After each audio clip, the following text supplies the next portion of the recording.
Doctor Rabindranath, India முழுவதும் வளர்ச்சி அதான் ஃபோக்கஸ், அதற்காக நாங்கள் முன்னெடுக்கிறோம். மாநிலத்திற்கான நிதி பகிர்வு அப்படிங்கிற இடத்துல ஜிஎஸ்டி வரியிலேருந்து பல திட்டங்களை தமிழ்நாட்டுக்கும் முழுமையாக கொடுத்துருக்கோன்னு நிதியமைச்சரே சொல்கிறாங்க. உங்களுடைய பார்வை? இப்போ இந்த பிரச்சனையில் தெளிவாக பேராசிரியர் வெங்கடேஷ் வந்து பதில் சொல்லியிருக்காரு. அவருடைய பதில் என்னுடைய பதிலாக எடுத்துருக்கேன். ஏன்னா தொடர்ந்து ஒன்றிய அரசாங்கம் தென் மாநிலங்களை வந்து வஞ்சிக்கிறது, குறிப்பாக தமிழ்நாட்டை வஞ்சிக்கிறது பார்க்க வேண்டிய அவசியம் இருக்குது. ஏன்னா ஆந்திராவுக்கு நிறைய நிதி கொடுத்துட்றாங்க. இப்போ என்னங்க, ஆந்திராவுக்கு நிறைய நிதி கொடுத்துட்றாங்க. இல்லை அதான் பொதுவாக சொல்கிறேன். ஆந்திராவுக்கு இப்போ வந்து ஆந்திரா பீகாருக்கு அதிகமாக கொடுக்குறாங்க. பட்ஜெட்டு ஆந்திரா பீகார் பட்ஜெட்டாக இருக்குது. அது விலக்கு, அது விதி விலக்கு. அதுக்கடுத்து என்ன சொல்ல வரேன்னாக்க, இன்றைக்கு இந்திய அரசாங்கம் ஒன்றிய அரசாங்கம் வந்து யாருக்கா இருக்குன்னு பார்க்க வேண்டிய அவசியம் இருக்குது. ஏதோ உத்தரப்பிரதேசில் வந்து மக்களை வந்து காப்பாற்றுறோம், பின்தங்கிய மாநிலமாக இருக்குது, வடகிழக்கு மாநிலம் பின்தங்கிய மாநிலமாக இருக்குது, பீகார் பின்தங்கிய மாநிலம் இருக்காங்கலாம் சொல்லிட்டு அதிகமாக நிதி ஒதுக்குறாங்க இல்லையா. அந்த நிதி ஒதுக்கீடு கூட அந்த மாநில ஏழை மக்களுக்கு போய் சென்றடைவதில் உண்மையான பிரச்சனையாக பார்க்க வேண்டிய அவசியம் இருக்குது. இந்த மோடி அரசாங்கம் வந்து கார்பரேட்லான அரசாங்கம். இப்போ வந்து 2014 பார்த்தீங்கன்னாக்க ஒட்டு மொத்தமாக இந்தியாவுடைய டாப் மோஸ்ட் பணக்காரங்களுடைய 10% எடுத்துக்கிட்டாக்க, இந்தியாவுடைய மக்கள் தொகையில் டாப் மோஸ்ட் 10%. அவங்களுடைய ஒட்டுமொத்த செல்வம் அப்படிங்கிறப்ப தேசிய செல்வத்தில் 54% இருந்துச்சு. ஆனால் இன்றைக்கு என்னன்னாக்க, ஒட்டுமொத்த தேசிய செல்வத்தில் 77% யார்கிட்ட டாப் மோஸ்ட் 10% பணக்காரர்கள் தான் இருக்கு. அப்போ இந்த மோடி அரசாங்கம் யாருக்கா இருந்திருக்கு? ஏழை மக்களுக்காக இருந்திருக்கா, எளிய மக்களுக்காக இருந்திருக்கான்னு பார்க்க வேண்டிய அவசியம் இருக்கு. அப்போ இந்தியாவில் வந்து உற்பத்தி வந்து சமூகமயமாக இருக்கு, உலகம் முழுமே உற்பத்தி சமூகமாக இருக்கு. ஆனால் அந்த உழைப்பினால் வரக்கூடிய உற்பத்தினால் வரக்கூடிய பலன்கள் எல்லாம் ஒரு சிலர்கிட்ட போய் குவியுது. டாப் மோஸ்ட் 10% இந்தியாவுடைய செல்வாதாரங்களும் குவியதை பார்க்குறோம். அதை தான் மோடி அரசாங்கம் செய்திருக்கிறது. இப்போ ஜிஎஸ்டியில் வந்து மாநிலம் கொடுக்கக்கூடிய 41% போக மீதி இருக்குது பார்த்தீங்களா, அந்த நிதியில் வந்து பார்த்தீங்கன்னா யாருக்காக அவங்க செய்கிறாங்க அப்படின்னா மிகப்பெரிய கேள்வி. அப்போ இது வந்து பார்த்தீங்கன்னாக்க கார்பரேட்டுடைய வளர்ச்சிக்காக இந்த அரசு தாராளமாக செலவு செய்கிறது. அதே சமயத்தில் ஏழை எளிய மக்களை வந்து புறக்கணிக்கிறது தான். இப்போ வந்து பாட்டாளி மக்கள் கட்சி வந்து என்டிஏல தான் நீடிக்கிறது. பாட்டாளி மக்களுடைய தலைவர் மதியானத்துக்கு டாக்டர் ராமதாஸ் என்ன சொல்லியிருக்காருனாக்க, மகாத்மா காந்தி தேசிய ஊரக வேலைவாய்ப்பு திட்டத்திற்கு ஒன்றிய அரசு வழங்கிய நிதி போதாதுன்னு ஒரு மிகப்பெரிய குற்றச்சாட்டை வச்சிருக்காரு. இப்பொழுது ஒதுக்கப்பட்டுள்ள நிதியில் வந்து 50 நாட்கள் கூட வேலை கொடுக்க முடியாது சொல்லியிருக்காரு. அப்போ வந்து இது வந்து மிகப்பெரிய ஒரு நல்ல திட்டம், கிராமப்புற ஏழை மக்களுடைய வாழ்வாதாரத்தை பாதுகாக்கக்கூடிய திட்டம். அப்போ வந்து நாங்கள்லாம் கோரிக்கை வைக்கிறோம், 100 நாள் 200 ரூபா மாற்றுங்க, அதே போல் குறைந்தபட்ச ஊதியம் 750 ரூபா கொடுங்க கோரிக்கை வச்சிருக்கோம். அப்போ அதையெல்லாம் சின்ன டபுள் மடங்கு மேலே நிதி ஒதுக்கீடு செய்யணும். ஆனால் ஒதுக்கப்படுகின்ற அதே நிதியை சென்றாண்டு ஒதுக்கி அதே நிதியை இந்த ஆண்டு ஒதுக்கியிருப்பதான் டாக்டர் ராமதாஸ் குற்றச்சாட்டு வச்சிருக்காரு. அப்போ 50 நாட்கள் கூட போதாதுன்னு சொல்றாரு. இப்போ கொடுக்கக்கூடிய ஊதியம் கிட்டத்தட்ட 350 ரூபா கிடைக்கிது. மாநிலத்துக்கு மாநிலம் வேறுபடுது, பகுதிக்கு பகுதி வேறுபடுது. சராசரியாக பார்த்தீங்கன்னா 350 ரூபா தான் கிடைக்கிது. இது கூட கொடுக்க முடியாத நிலை தான். 50 நாட்களுக்கு மட்டும் தான் கிடைக்கிறவர் சொல்லியிருக்காரு. அப்போ நீங்கள் யாருக்கா இருக்கிறீங்க? ஆனால் அதே சமயத்தில் தொழில் துவங்குறாங்க, அவங்களுக்கு வந்து பாதிப்பு வரக்கூடாது என்ற அடிப்படையில் மிகப்பெரிய முதலாளிகளுக்கு கார்பரேட் நிறுவனங்களுக்கு தாராளமாக வழங்குறாங்க. அதுக்கு பிறகு பார்த்தீங்கன்னாக்க பொதுத்துறை நிறுவனங்களை தனியார் மயமாக்குது. இப்போ வந்து காப்பீடு திட்டத்தில் 100% அந்நிய நேரடி முதலீட்டை வரவேற்பு அறிவிச்சிட்டாங்க. இது மிகப்பெரிய பாதிப்பா இல்லையா? ஒரு பக்கம் பார்த்தீங்கன்னாக்க ஆயுஷ்மான் பாரத் திட்டத்தில் வந்து பிரதமர் மருத்துவ காப்பீடு திட்டம் கொண்டு வந்திருக்கீங்க. அதில் 8000 கோடி ரூபாய் பணத்தை ஒதுக்கியிருக்கீங்க. எல்லா மாநிலங்களையும் திட்டம் நடைமுறைப்படுத்தணும்னு சொல்லியிருக்கீங்க. மருத்துவத்துறைக்கு சுகாதாரத்துறைக்கு நிதி ஒதுக்கீடு குறைவு, அது நம்முடைய மாநில முதலமைச்சர் நேற்று சுட்டி காண்பித்திருக்கிறார். குறைவாக ஒதுக்கக்கூடிய, அதாவது 1.8% ஒட்டுமொத்த பட்ஜெட்டில் ஒதுக்கியிருக்காங்க. ஆனால் ராணுவத்தை பார்த்தீங்கன்னாக்க 4.9 விழுக்காடு ஒதுக்கியிருக்காங்க. இதை வந்து 4.9 விழுக்காடு நம்முடைய தமிழ்நாடு முதலமைச்சர் சொல்லியிருக்காரு. நான் ரவீந்திரநாத் சட்ட ஒன்று கேட்குறேன். பொதுவாக பாஜக இந்த ஆட்சிக்கு வருகிற போது மட்டும்தான் தமிழ்நாடு புறக்கணிக்கப்படுகிறதா, இல்லை மத்தியில் எந்த அரசு வருகிற போதும் தமிழ்நாட்டுக்கு புறக்கணிப்பு? இல்லை, ஏற்கனவே இருந்த காங்கிரஸ் ஆட்சி காலத்திலே கடுமையாக தமிழ்நாடு புறக்கணிக்கப்பட்டிருக்கு. அதே போல கேரளம் புறக்கணிக்கப்பட்டிருக்கு. இன்னும் சொல்ல போனா கேரளத்துக்கு ரேஷன் அரிசி கூட ஒழுங்கா கொடுக்காத காலகட்டம்லாம் உண்டு. காங்கிரஸ் கட்சி அப்படி பாரபட்ச போக்கெல்லாம் கடைபிடிச்சது.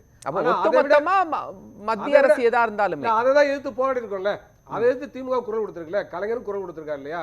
ஒன்றிய அரசாங்கம் பாரபட்ச போக்கு கடைபிடிக்கிறது சுட்டி காமிச்சிருக்காங்க. தமிழ்நாட்டுடைய உரிமைகளை, நிதி ஆதாரங்களை, நிதி ரீதியாக வர வேண்டிய உரிமைகளை பாதுகாப்பதற்கும் உரிய முறையில் பெறுவதற்கும் தமிழ்நாட்டில் திமுக தொடர்ந்து குரல் கொடுக்கணும் பார்க்க வேண்டிய அவசியம் இருக்கு. இந்திய கம்யூனிஸ்ட் தொடர்ந்து குரல் கொடுக்கிறது. அதனால பட்ஜெட் நாங்கள் எரிக்கிற போராட்டம் நடத்தினோம். அப்போ இப்படிப்பட்ட நிலையை பார்க்கணும். நான் என்ன சொல்ல வந்தேனாக்க, 2014 ஆட்சி வந்த பிறகு 2015 பட்ஜெட்ல முன்னாள் நிதியமைச்சர் காலம் சென்ற மரியாதைக்குரிய அருண்ஜேட்லி வந்து தமிழ்நாட்டில் ஒரு எய்ம்ஸ் ஆரம்பிக்கப்படும் அறிவிச்சார். அதுக்காக 1200 கோடி ரூபாய் நிதி ஒதுக்கீடு செய்யப்படும் சொன்னார். இதுவரை ஒரு பைசா ஒதுக்கிறாங்களா அவங்க? ஆனால் அதே காலகட்டத்தில் அறிவிக்கப்பட்ட எல்லா எய்ம்ஸுக்கும் ஒன்றிய அரசாங்கம் நிதி ஒதுக்கீடு செய்யுது, அந்த எய்ம்ஸ் செயல்படுகிறது. ஆனால் தமிழ்நாட்டில் வெறும் காம்பவுண்ட் வால் மட்டும் தான் கட்டிட்டு இருக்காங்க. அப்ப வந்து இது கேட்டா ஜப்பான் விளக்கங்கள் எல்லாம் கொடுத்தாங்கல்ல, வெளிநாடோட புரிந்துணர்வு ஒப்பந்தம். ஏங்க நான் என்ன கேட்கிறேன்னாக்க, ஜப்பான் நிதியில நீங்க மற்ற எய்ம்ஸுக்கு வாங்க வேண்டியதானே? ஜப்பான் நிதி முகமை மூலமா தமிழ்நாட்டில் உள்ள எய்ம்ஸ் மட்டும் தான் நிதி வாங்குவீங்களா, கடன் வாங்குவீங்களா? மற்ற எய்ம்ஸ்ல ஒன்றிய அரசு நிதி ஒதுக்கீடு செஞ்சிச்சுல, அப்ப பாரபட்சம் இருக்கா இல்லையா? தமிழ்நாட்டில் எய்ம்ஸ் வாங்கணும்னாக்க ஜப்பான்கிட்ட நிதி வாங்கணும், கடன் வாங்கணும் என்று சொல்றீங்க. ஆனா அதே சமயத்தில் வேற மாநிலங்களில் பிஜேபி ஆளக்கூடிய மாநிலங்களில் எய்ம்ஸ் ஆரம்பிச்சா ஒன்றிய அரசு நேரடியாக நிதி ஒதுக்குது. அது எப்படிப்பட்ட பாரபட்ச போக்கு? இப்போ குறுக்கீட்டுக்கு மன்னிக்கணும் சார், டாக்டர் சார் குறுக்கீட்டுக்கு மன்னிக்கணும். இல்ல என்னோட நேரம் நீங்க அப்புறமா குறுக்கீடு செய்யுங்க. அதனால நீங்க வந்து தவறான நீங்க சொல்றீங்க பிரதமர் வந்து நாட்டு மக்களுக்கு எல்லாம் பிரதமர் சொல்றீங்க. நான் கேட்கிறேன், குஜராத்ல வெள்ளம் வந்தப்ப உடனடியா பிரதமர் போய் நின்னாரா இல்லையா? தமிழ்நாட்டுக்கு வந்தாரா? எவ்வளவு காலமா வந்தாரு? தமிழ்நாட்டு எல்லா மக்களும் ஒண்ணுதான், எல்லா மாநில மக்களும் ஒண்ணுதான் என்று பிரதமர் எழுதியிருந்தால் தமிழ்நாடு கேட்ட 37,900 ஏன் நிவாரணத்துக்கு கொடுக்கவில்லை? அதுக்கு மாறாக சார் இருங்க சார், இந்த மாதிரி குறுக்கீடு பண்ணாதீங்க, பேசி முடிச்சிட்டோம். குறுக்கீடு பண்ணாதீங்க சார், அநாகரிகமா இருக்கு. நீங்க செல்வம் சார் பேசி முடிச்சிடலாம். அதெல்லாம் என்னன்னாக்க தமிழ்நாட்டுக்கு பிஜேபி மேல இருக்கிற ஆத்திரம் நியாயமான கோபம் இது, எங்களுக்கு நியாயமான கோபம் இது. தமிழ்நாட்டை வஞ்சிக்கிறீங்க, தமிழ்நாட்டு மக்களை வஞ்சிக்கிறீங்க, தமிழ்நாட்டை அவமானப்படுத்துறீங்க. எல்லாருக்கும் எல்லா பகுதி மக்களும் ஒன்னா நினைக்கிறாங்க. குஜராத்துக்கு போய் நிக்கிற பிரதமர் ஏன் தமிழ்நாட்டுக்கு வரல? சரி, பேசலாம். அது பிறகு 37,907 கோடி ரூபாய் நிதி உதவி கேட்டோம், வெள்ள நிவாரணத்துக்காகவும் பல நிவாரணத்துக்காகவும். ஆனா எவ்வளவு கொடுக்கவே இல்லை. வழக்கு தொடர்ந்து அந்த வழக்குல வந்து 276 கோடி ரூபாய் கொடுத்திருக்காங்க. அப்ப எப்படிப்பட்ட பாரபட்ச போக்குது? அப்ப இதான் ஒன்றிய அரசு கடைபிடிக்க நிலையா? இதான் பிரதமர்களாக சமமா பார்க்கக்கூடிய போக்கா? அதை பார்க்க வேண்டிய அவசியம் இருக்கு. அதே போலவே இன்னைக்கு நாடு முழுவதும் மிகப்பெரிய அளவுக்கு பொருளாதார ஏற்றத்தாலும் அதிகரிச்சு ஏற்கனவே சுட்டி காமிச்சேன். அதை சரி செய்வதற்கு மோடி அரசாங்கம் என்ன செய்யறது?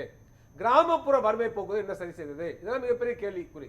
ஆனா அதே சமயத்துல ஒரு சில குறிப்பிட்ட மாநிலங்கள்ல, பிஜேபி ஆளாத மாநிலங்கள்ல, பிஜேபி இருக்கக்கூடிய அரசு இருக்கக்கூடிய மாநிலங்கள்ல தொடர்ந்து திட்டமிட்டு வஞ்சிக்கூடிய வகையில் இந்த அரசு செய்யுது. அப்ப என்ன செய்யறாங்க?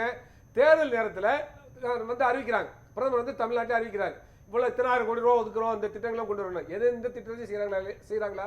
இல்ல. அதுக்கு மாறாக ஆட்சி அதிகாரத்துல பிஜேபி இருக்கக்கூடிய கட்சி வந்தாங்க, அந்த கட்சி மேல அந்த அரசு மேல மக்களுக்கு கோபம் வர வேண்டும் என்பதற்காக நிதி ஒதுக்கீடு செய்யல. எதுக்காக தமிழ்நாட்டில் நிதி ஒதுக்கீடு பண்ணல? திமுக ஆட்சிக்கு அவ பேர் வரணும். திமுக ஆட்சி எந்த விதமான நல்ல திட்டங்களை நடைமுறைப்படுத்தக்கூடாது. அப்ப அந்த கோபத்தை அறுவடை செய்து திமுகவுக்கு மாற்றங்களை உருவாக்கணும். அதுல பிஜேபி கூட்டணி அமைச்சு கூட ஆட்சி வரணும். நிறைய திட்டங்களை கொண்டு வந்திருக்கதா சொல்றாங்கல்ல, அரசியல் நோக்கம் சார். நிதியமைச்சர் என்ன சொல்றாங்கன்னா, நிறைய திட்டங்கள் நாங்க கொண்டு வந்திருக்கோம். எந்த திட்டங்கள் சொல்லுங்க? ரயில்வே திட்டம், மெட்ரோ திட்டத்திற்கு நிதி ஒதுக்கிறீங்களா? மதுரை மெட்ரோக்கு நிதி ஒதுக்கிறீங்களா? நேற்று தினம் தமிழ்நாடு முதலமைச்சர் பேசுறாரு, 2வது மெட்ரோ திட்டத்துக்கு நிதி ஒதுக்கீடு செய்யலன்னு. அதனால வந்து பாத்தீங்கன்னா தொடர்ந்து தமிழ்நாடு வஞ்சிக்கப்படுகிறது. அதுக்கு பிறகு தமிழ்நாட்டு தமிழ்நாடு சார் இருங்க சார், செல்வம் சார், உங்களுக்கான நேரத்தில் நீங்க பேசுங்க. நான் ரொம்ப குறைவான நேரத்தில் பேசிட்டு இருக்கேன். தமிழ்நாட்டில் திமுக யார் ஆட்சி இருந்தாலும் திட்டமிட்டு சதி பண்றாரு. செல்வம் சார், அதுல தமிழ்நாடு அரசாங்கம் நிதி ஒதுக்கீடு செய்து மாவட்டந்தோறும் மருத்துவ கல்லூரி ஆரம்பிச்சிருக்கு. ஆனா எனக்கு என்ன பண்ணுது? மாநில அரசுடைய மருத்துவ கல்லூரிகளை ஒன்றிய அரசு பறிக்க சதி செய்யுது.